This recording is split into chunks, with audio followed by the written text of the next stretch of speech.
Good morning, everyone, and welcome to Nikki Lyle Presents with Industry Leaders, where today I'm joined by Niharika Samuel, who is our content and copy industry expert. So today I'd really like to get to the bottom of what makes a standout CV within content world, and then end by asking Niharika a couple of questions about the current market, what's going on, and what areas are on the up. So feel free to also tag us in social media.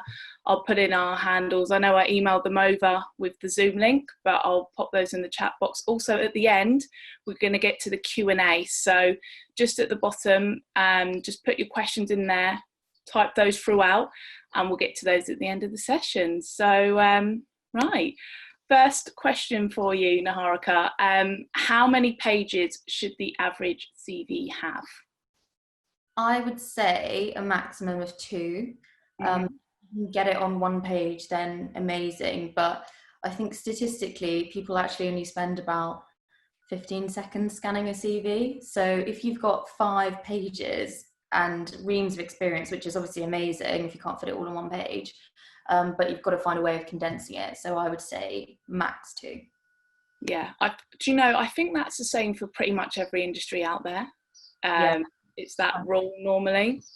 It's just too, I've had clients say to me, gosh, that's a bit of a heavy CV. And I just think, it is, and that's the truth. And you've got to think, if you were the client, would you be bothered to sit through 5 pages of a CV on a first application? So yeah, definitely 2 pages.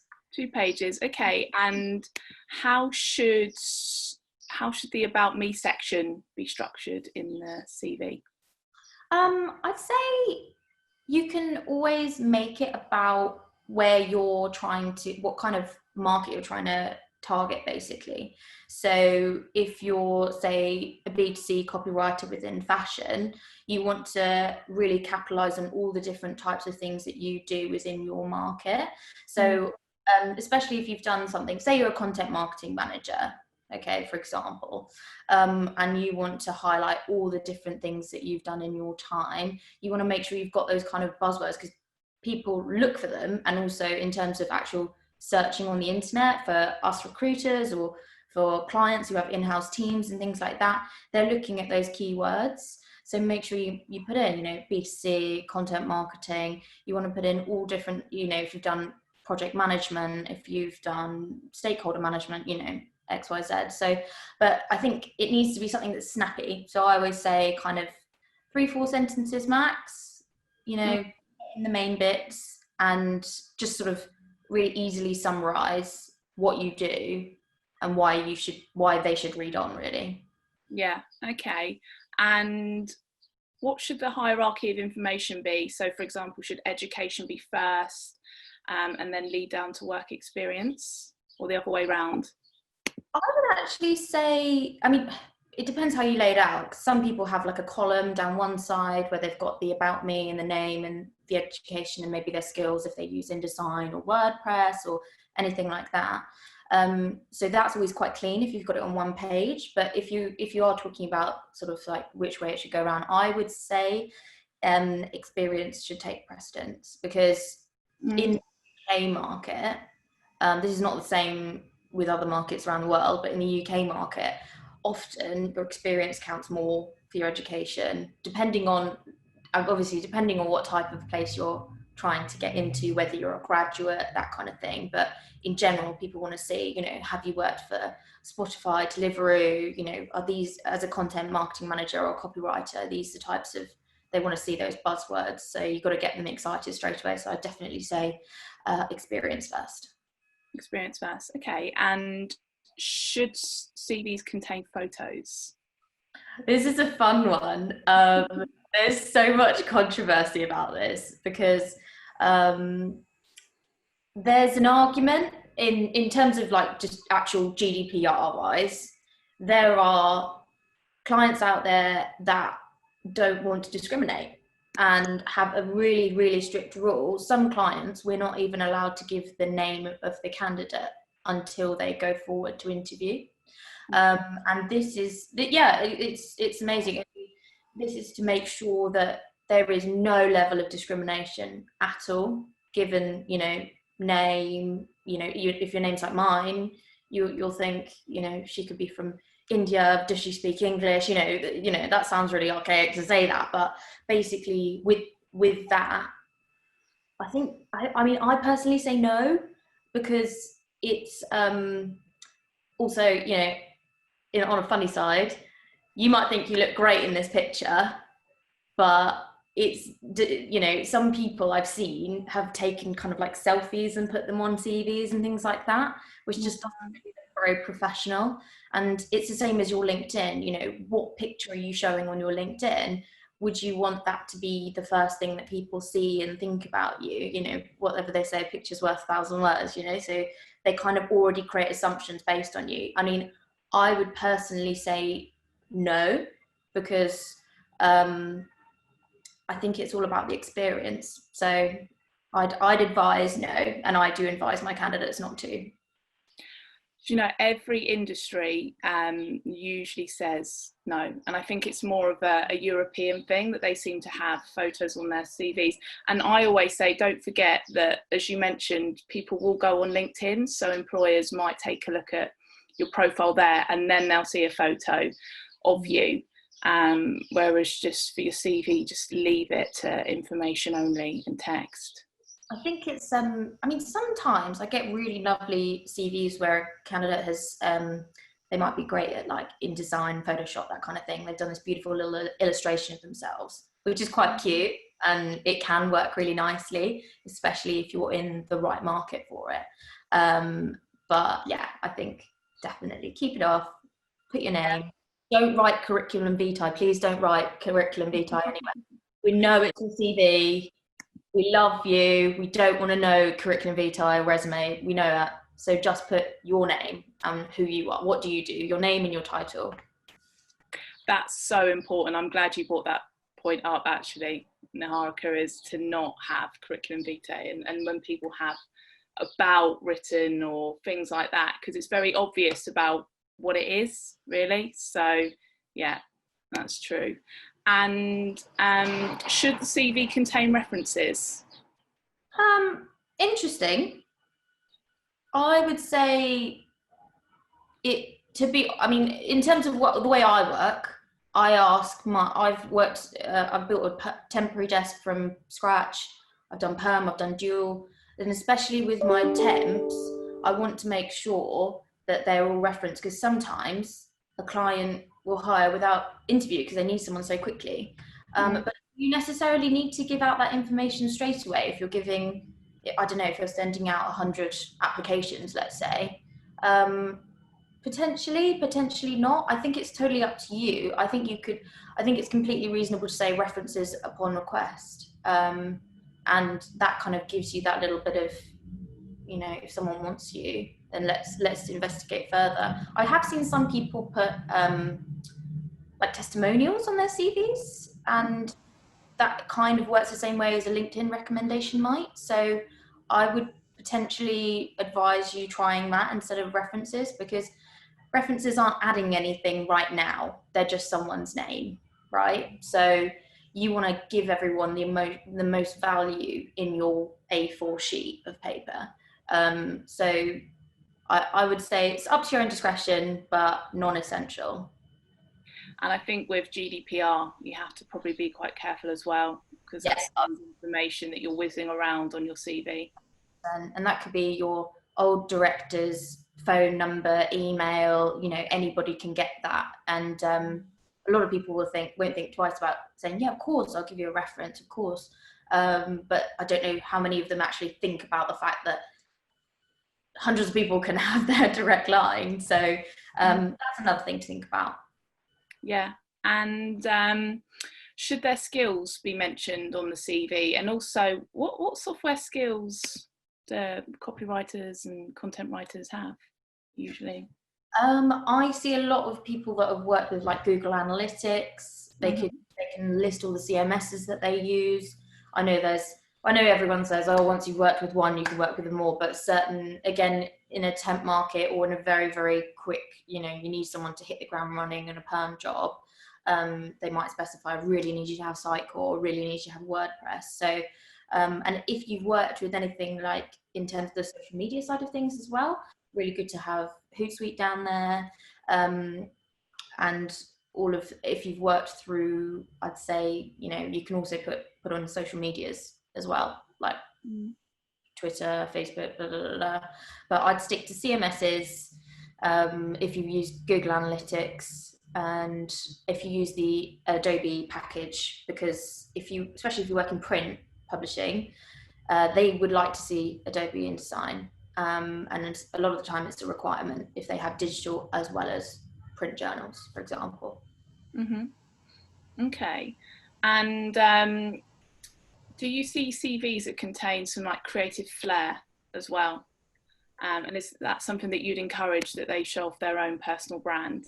100%. I think no matter what industry you're in, your CV is your trademark, and you're putting out into the world what you do, why you do it, and why you're so good at it, and why should someone hire you? Why should I look twice at you?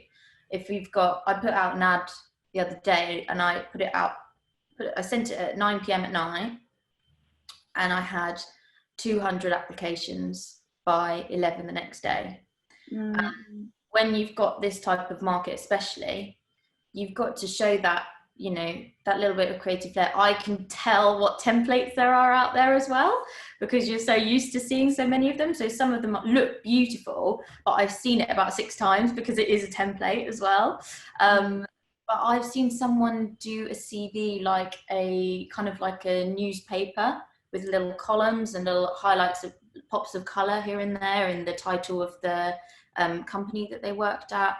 Like I said, I've seen people put little illustrations on there. And also, I think it sells your brand if you've got that kind of, you know, because we're all creatives here and you're in the copy industry. You want to show your creativity. If you're in, let's say, financial reporting, is it appropriate to your target audience to have a picture of you in an animation style picture of you, a cartoon style picture of you with loads and loads of color? Probably not. Something maybe a little bit more corporate, a little bit more formal, a little bit cleaner. But then you go to a creative agency, like yeah, wow, splash of color, a bit of geometric design. So I think it's totally tailored to your market, but I don't think it's inappropriate to put color. Definitely not. I mean, I think my old sales director said back in the day, people used to say, print your CV on yellow paper, so that amongst the big white stack you get seen. So yeah, definitely it's worth putting a bit of your own flair on it. Okay. So I'm not sure if I've got background interference. Can you hear that? Is that okay? Okay, good. Just wanted to make sure.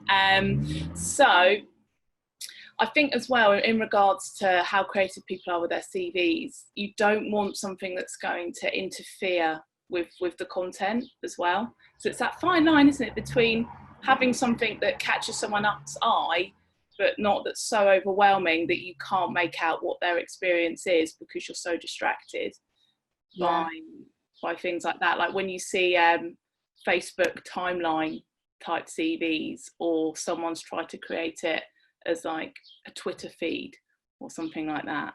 Yeah. More big no-nos.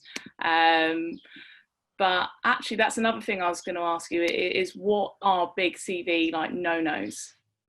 Yeah, I was literally just over designing them. I think, and get stuck into that. I've seen people try to do it as like a wanted poster before, with like almost tea stained backing and things like that. Good. Lots of those. Yeah, it doesn't look slick.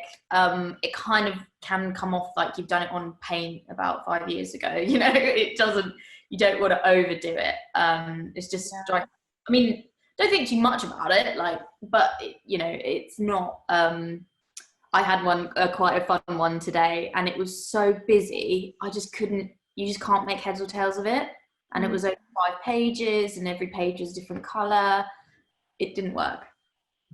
It's interesting what you said about companies and brands, and I think that's the first thing that I look for is which agencies is this graphic designer? And I know that's what my clients are looking for. I think when you're constructing your CV or portfolio, you've got to see yourself as a bit of a jigsaw puzzle piece. And it's like, where do you fit? Where do you want to fit into? And sometimes you can tailor yourself to reach out for some agencies with some experience you might not have as much of, as long as you're presenting yourself in line with that brand. So also, do landscape or portrait style CVs work best? Portrait. Yeah. Definitely. I just think the way that it flows and the way that people are used to reading, especially in the copy sphere, portrait, definitely. Okay, that's interesting. So in content copywriting, it's still all about portrait, yeah? I'd say. I mean, I've recruited in the design industry before, and there it's almost a bit of a free for all, because it's a creative industry, even more so because of the nature of what you're doing. And I'm sure, Nikki, you've had loads of different types, loads of different shapes, lots of different orientations, but I'd still just say keep it portrait. Okay. And if, say, a copywriter has worked at a variety of different companies, should they create a tailored CV for each individual job or booking? That's an interesting one. I do get asked that quite a lot. It depends. It's quite market dependent. It depends if you've got a live job. So if there's a live job that I'm working on and I think this candidate is great, but on paper I've managed to just pick out little bits, and then after speaking to them I think, oh yes, connecting the dots, but they haven't necessarily shown it so well on their CV. In that, I'll say, look, here's the job description, you know what I've briefed you on, you know what it's like. Try and highlight your experience there. You might not have, say, quality X, you may not have worked in, like, say, B2B, for example, but you've got all the hard skills, worked in print or worked in digital, managed a team, project managed, you've got all of those hard skills. So highlight them. So in that instance, I'd say, yes, you can tailor it. But also, if you're actively searching for a role, that can be really time consuming. It's quite draining. I mean, this is why we have a job, right? We do that bit for you, all the application and all of the sort of hard legwork, which is half the time. A lot of it is just applying and trying to get through to people and through to online bits and bobs. But I would say if you've got a job that you think, right, I can do this, this, and this, tailor it 100%. I'd say if it's more of a, right, I'm going to mass send and then chase up, then I'd just say highlight your best bits and send it out that way. Yeah, okay. And what about portfolios? Do most of the candidates you represent have them? If they do, are they PDFs? Are they websites? Yeah, portfolios are an interesting one. Again, content is so vast, so broad. You've got so many different sectors. It is, again, sector dependent. So I've had people send me PDF portfolios. A lot of people have an online website, which I think works quite well. It's something that you can add to your LinkedIn profile. It's really easy to send. There's no like heavy PDFs to send. But equally, some clients like to scroll through a PDF. I mean, I would personally suggest maybe a website is the easiest way to keep it up to date and keep it clean. If you've got the right kind of tools to set up a good, strong website. And it, otherwise, a lot of people will send me links to their clippings, places online where they publish their work. So yeah, if you can collate that, then definitely.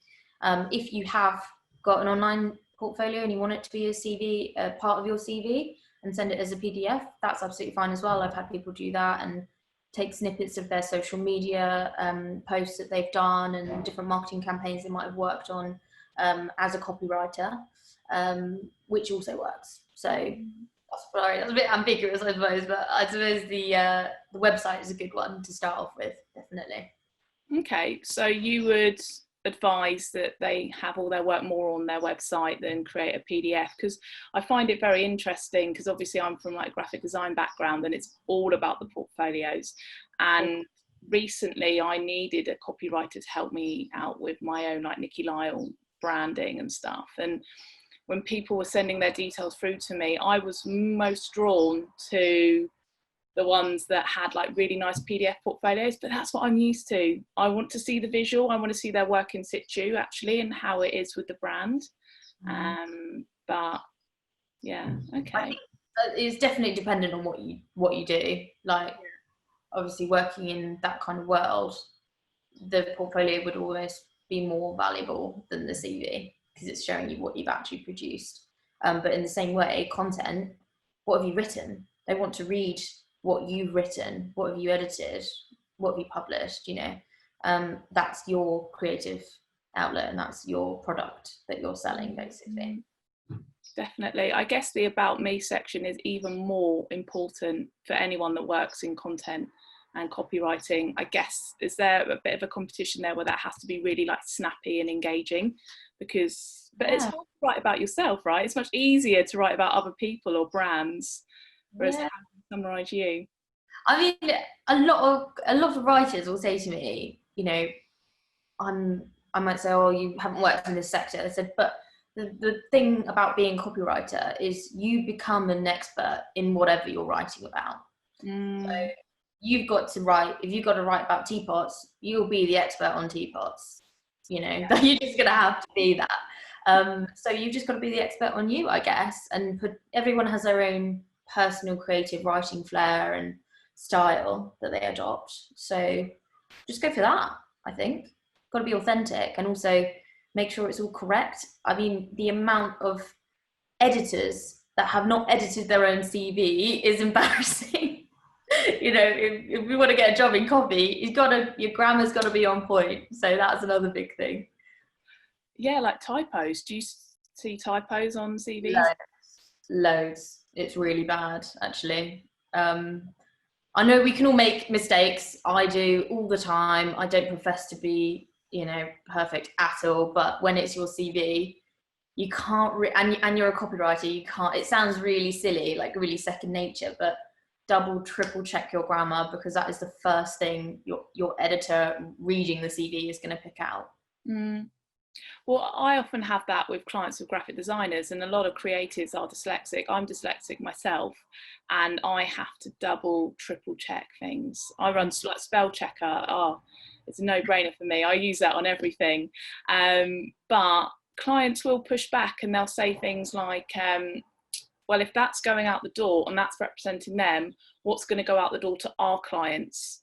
Online pictures and proposals. So they're really hot on grammar as well. I know in design. Any other top tips that we've missed that we haven't mentioned? What I would say is make it easy for us to contact you. That's quite a big thing. I learned this tip when I was back in uni. And something so small is split up your phone number. So have the digits like 533 because is it 533? Yeah, it's 533. I'm trying to think it's 4 or 5. It's 533 because it's easier for someone to dial and they can dial it faster and not get it wrong.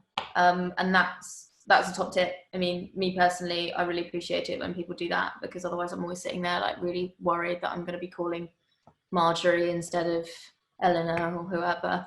So make it easy to contact you. Make it easy to read. Don't make it too small. Don't make it too in your face. That's what I'd say. Oh gosh, contact details are a no-brainer. Never, ever, ever send someone to your website where you have a contact form. Because contact forms are for companies, and the whole reason behind them is so that they don't get inundated by people trying to contact them. If you're just you as a one person, you do not need a contact form on your website because you're putting a barrier up between the person that wants to hire you, that wants to speak to you. So yeah, you've got to have your contact details. Definitely like at the top of the CV. Would you say top of the CV in content and copywriting, or just somewhere quite obvious? Yeah, you can have it at the top. Some people have their contact and about me and their skills on the left or on the left side generally. Just make it easy for people to get in touch with you. you've got to, I think the main kind of takeaways, I would say, if you take away anything from our little spiel today, is make sure that you put yourself in the client's position for a second before you hit send. Is that a professional picture of you? Am I representing myself properly? If I were to hire me, would I look twice at my own CV?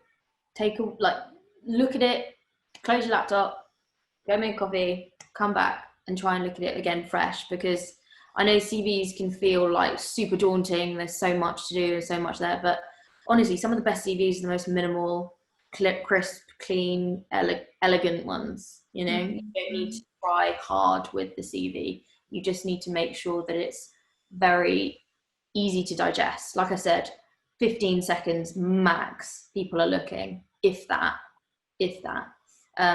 So I would say do that. And also, you want to stand out. You want to make it easy for them to contact you. You want to think about your presence. Your CV is not just a piece of paper with a digital PDF. Your CV is your LinkedIn profile. Your CV is your Twitter feed. Your CV is your Instagram feed, because unfortunately everything is linked. So people will search. And I'd say make sure that your LinkedIn is on point. Your online website is up to date and working and bug free. And your CV makes it very easy for everybody to connect all those different parts of your profile and contact you. That's really important. And then finally, the follow-up. Once you send your CV, follow up, because that's the only way that you're going to seem more I personally respond when I've had a candidate send me a CV that I've not thought, not that they're not brilliant, but it's, you know, maybe they're just not right for me right now, and then something else happens and I'm really busy and I can't go back to it. That candidate then rings me up and says, Nick, I just saw that you posted about this. I've sent you my CV. Don't know if you've had a chance to look at it, but I'm really interested in some of the roles that you've been posting and I'd like to work with you in future. That person instantly stands out to me. And as an employer, you know, what more can you say? So I think those are the main takeaways. Yeah, that's such a good point, actually. I mean, one of the main things for people to consider that I always say when they're looking for a job is, like you said, about the 15-second rule. And how I explain that is to say, imagine that you're a website, and we all know that people just land on a website and it's like, is this right for me? Is this going to give me the information that I need? And the only people that spend the longest amount of time is either the owner of the business or the web designer or developer. No one else is going to delve as deep. And I think as long as you manage people's expectations and you're really honest, then people are like, okay, I can prepare myself for that. So I'll make sure that I don't fall at the first hurdle. When I've got that person checking their emails, they've got my CV in front of them, that moment I'm engaging them and they want to call me because everything's there that they need.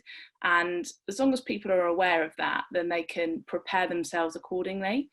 And yeah, like you say, make sure that if they are then clicking to go on your website, that it's there, that they can open it, because otherwise they will click off. And I do think as well, it's worth checking in, because one minute I'll have a role which might be for like a branding graphic designer, and they need a very specific type of creative. And then someone that's more corporate branding might get in touch. But then a week later, I'll have a corporate branding role come through. And if the person calls me, because I think that's another thing as well, is we receive hundreds of CVs, and with all the will in the world, we want to help everyone as much as we can, but we're time restricted and we just focus on what job we need to work on then and there. But if people do check in with us and keep an eye on what we're posting as well, that can also help. But okay, so just 5 very quick CV points. I know you just did a quick summary then, but okay, yeah. Number 1, stand out. Yeah. Number 2, make it easy to contact you. Yeah. Number 3, don't make it an essay, 1 or 2 pages max. Number 4, I'd say look at your overall online presence and how that all links. Does it work? You know, how easy is it to get in touch with you? especially what Nikki said about the contact form.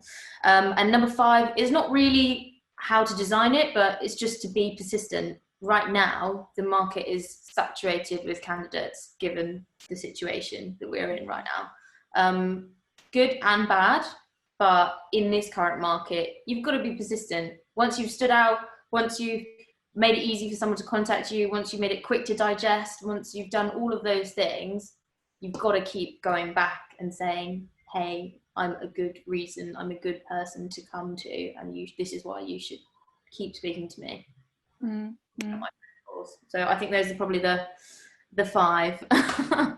And it's good for people to keep in touch with us, because sometimes we don't know if someone's taken a booking somewhere else. Obviously at the moment it's a really tough time, and my heart just goes out to everybody that's struggling right now. But yeah, just maintain contact really with us, and like I said, then we definitely know if you are free, and then you will be in our mind for when something comes through on the freelance side. So let's move on now to the industry. What's it like out there at the moment? The perilous industry. No, it's not all bad actually. I do want to, again, if you can take away the second bit of nugget of advice or motivation from today, is that it is not all bad. Mm-hmm. Yes, I'm going to tell you this is an amazing time to chuck your job in and try and jump into a new career without anything. No, it's not. You know, we're not in a recession just yet, but that is a big possibility. So let's be realistic about it. It's tough. Yes, number 1. Yes, it's tough. Are people hiring? Yes, they are. They are hiring. I'm about to place a digital content manager with a global brand who have 45 offices in the world and service about 145 countries. There are still places out there that are hiring. I took on 2 roles last week. I've still got temps out. Not everybody, even a company, massive company who have binned off all their temps, still got 1 temp hanging in there because he's essential. His business is essential, what he is doing. So it is difficult. It is slower. There is the jobs. I don't know how everybody works, but a lot of people will set up alerts on Indeed or LinkedIn or whatever and get their emails through about which new job has come up. And you've probably been noticing that they have slowed down a bit. But I think as we are nearing June, we're nearly in June, can you believe it? You know, people are going to have to hire. They can't. The economy will collapse without it, and CEOs and directors are appreciating that. So it is, it's slower, but there is still hope and light at the end of the tunnel. So hang in there if you're finding it difficult. Yeah, I was on a Zoom call the other day with some of the president judges from D&AD, and they were just talking about the market, and some of them that are international, now Shanghai starting to pick up. So international companies are, because they're recovering over in their Asia offices, they're then mixing the workarounds in their team. So there's a lot of doom and gloom out there in the media at the moment, and it's not completely and utterly stopped. And I've had conversations with all sorts of accountants that have said things to me like, yes, it's been a sharp drop, but that may indicate a sharp bounce back as well. We all know that we're due to be entering some form of recession, but at the moment there's this fog in front of our eyes, and we can't really see exactly what it's going to be like after we're out of lockdown. But I do think people need to be reassured that it's not awful, desolate land of like no jobs out there and people aren't hiring, because there is hiring going on. And I'm hearing some more positive things in the industry at the moment as well. What type of roles are you recruiting for currently then?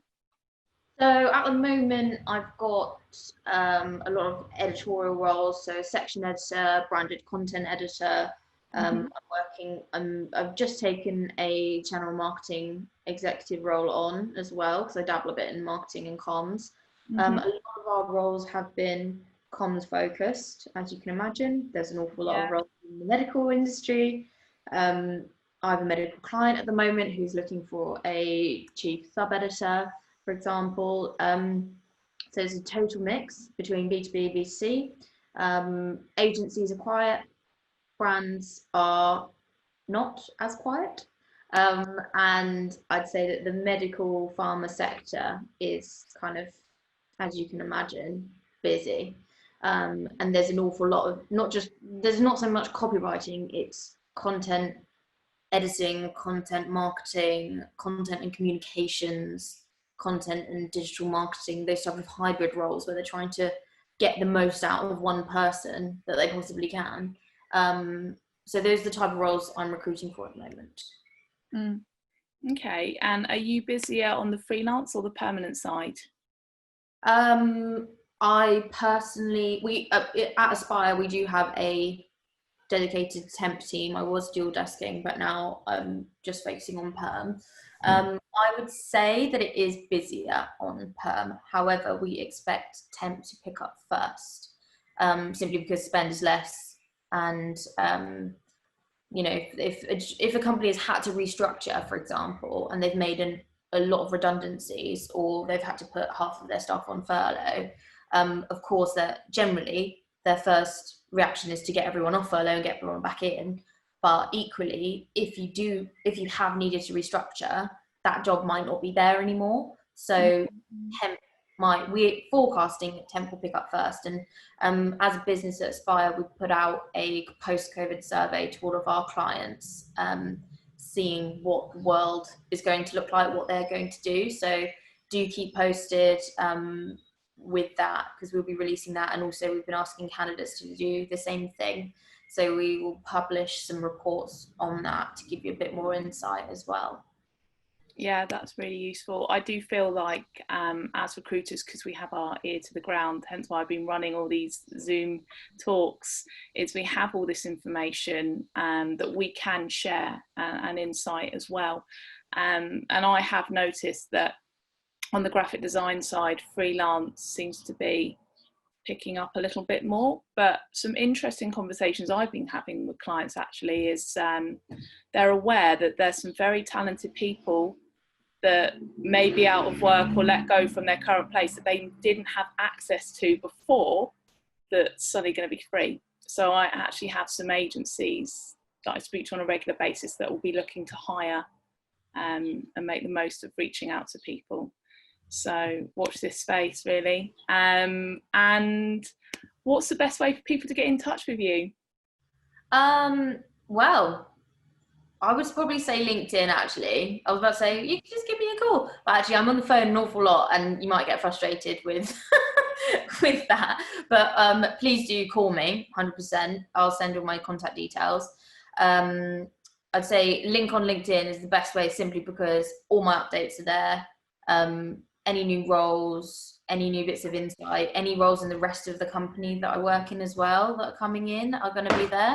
So there is like no reason to, you know, miss anything when you're in the LinkedIn sphere, which is a lot better. So I try LinkedIn, give me a call, I'll drop me an email, but there you go. Those are probably the main ways. Yeah, okay. Niharika, thank you so much for your time, and you've been amazing, giving away so much valuable insight, and I feel I know so much more about your industry now than I ever did before. I'm just going to skip on to the Q&A section, so if anyone has any questions that I'd like to ask Nick, please do ask us now. So I've got one here. So this is in regards to formatting. You mentioned having a column in your CV. Are these now readable by applicant tracking systems? That's quite a good question, actually. That is a good question. Yes, as long as you've not saved your CV as a photo, you have to save it as a PDF. If you save it as a photo, it's not going to work. You can't pick up on the text. So yeah, it can be picked up. Okay. Do you know that that's our only question at the moment. I was going to actually, I totally forgot to say this earlier, which is so silly of me. A massive new platform that we've launched ourselves is called, it's a virtual interviewing system. So it's called Hinterview. And essentially you would film yourself giving your kind of sales pitch online. So we would send you out when we're job short, we as recruiters, as Nikki knows, we will work with what we got. So we'll look at our talent pool and the people that we're working with. And we will think, right, we're just professional matchmakers really, aren't we? So we're just going to think, oh, who would really benefit from Neil's experience? So I'm going to spec Neil to my contact, the director at XYZ Media, Sally. And often you can't get those people on the phone, which is always better, but we can't. And CV and text can sometimes be a bit long and people don't want to click on it. But we introduced Hinterview, where you basically, it's a thumbnail and everyone, you know what stats are like on LinkedIn. Videos always perform better than written posts. That's why I always post GIFs, because they catch people's eyes. So video is a video, it links you straight to our platform. We give your availability, your salary or your day rate, your CV, anonymized of course, and then you give your spiel, your sales pitch.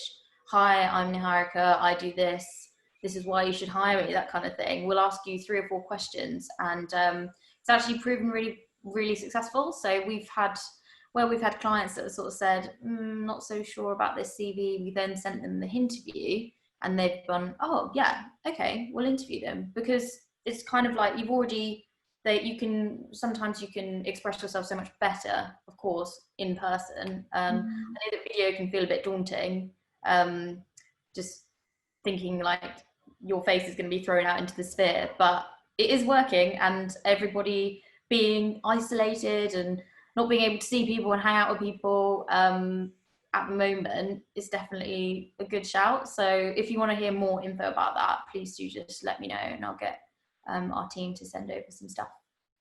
That's quite interesting that you're doing that actually at Aspire, because I always think as well, when we're not meeting people, I know that when we're putting people forward for jobs, sometimes clients will push back, but if we've met with them, we're like cheerleaders and say, no, you've got to meet, like say, Neil or Jane, trust me, they're amazing, they'd be so good for your company. But the interview gives them an opportunity to do that themselves. But so we've got 2 more questions.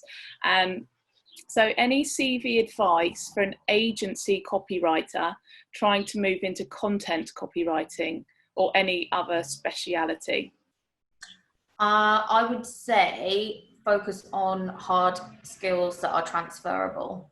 So yes, people pigeonhole, we all know that, but I would market yourself as a content person, not a content person that works in an agency. So you want to say, I've got X, Y, and Z skills that can be transferred to any market, that can be used, because this is what I do. And it depends how much variety and how much experience you've had, but where you might have turned your hand to different sectors as well. Put those in there, even if it was a while ago in your career. It's good to show that. So I'd focus on the hard skills. Yeah. Okay.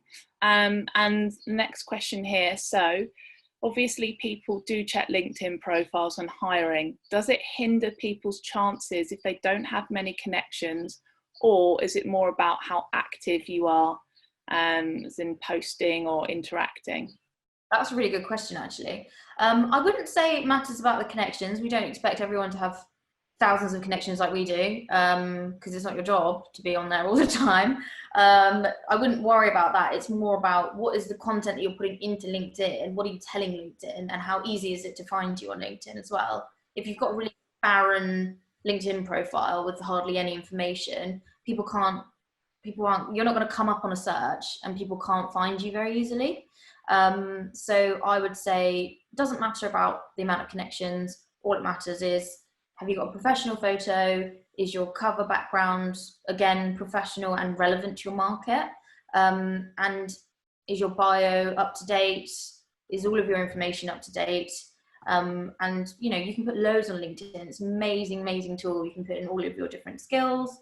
If you've worked in B2B, B2C, all of your academic background as well, any volunteering, and also recommendations. That's another thing that's massive. If you go onto mine and Nikki's LinkedIn's, you'll be able to see people that we've worked with and what they think of us. Because like, why should you take my advice? Why, you don't know me from Adam. So go on my LinkedIn and see what other people think. So that's another thing that you can use to your advantage.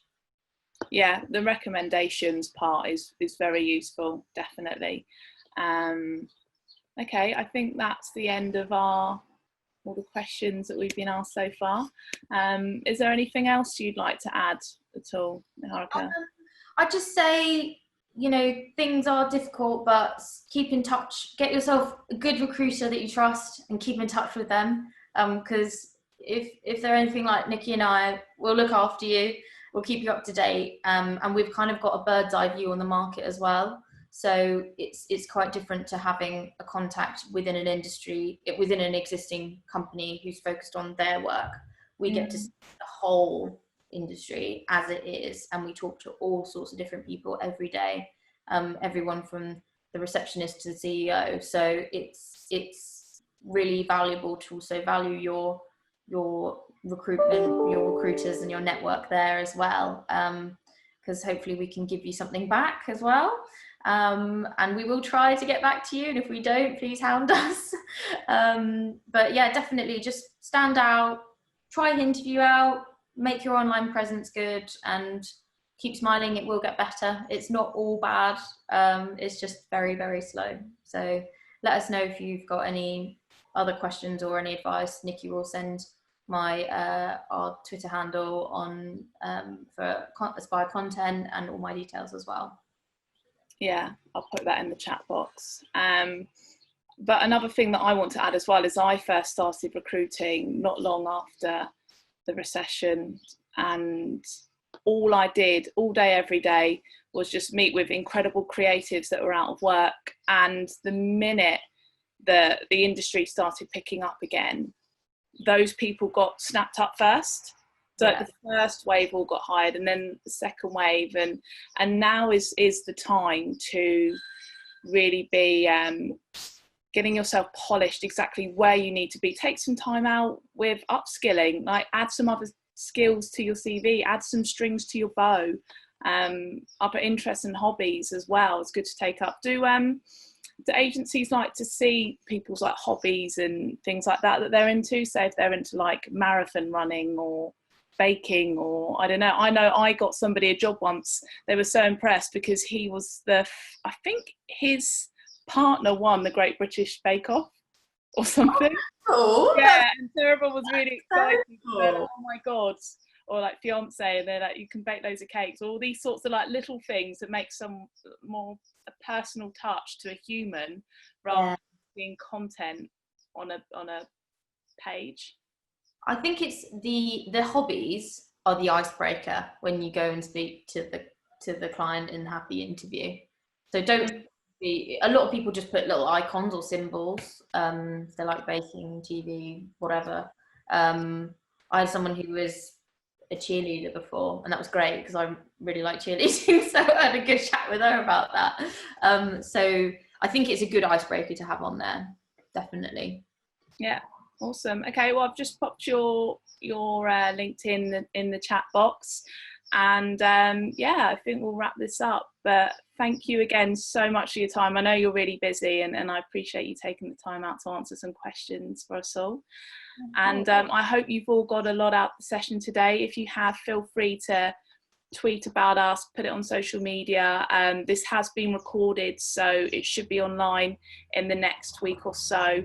And there are more industry leaders events where I've actually got the queen of copywriting, Vicky Ross, that I've collaborated with in the past. I'm very excited to interview. So she'll be sharing all sorts of industry insights, talking about her own journey as well, how she's established herself. So yeah, all of that is on my Instagram as well. So feel free to give me a follow there. And tickets are live, so you can get the Vicky Ross tickets now. So I'd grab them quick. I think that event's going to sell out. Like every event I've run so far, all the tickets are sold out.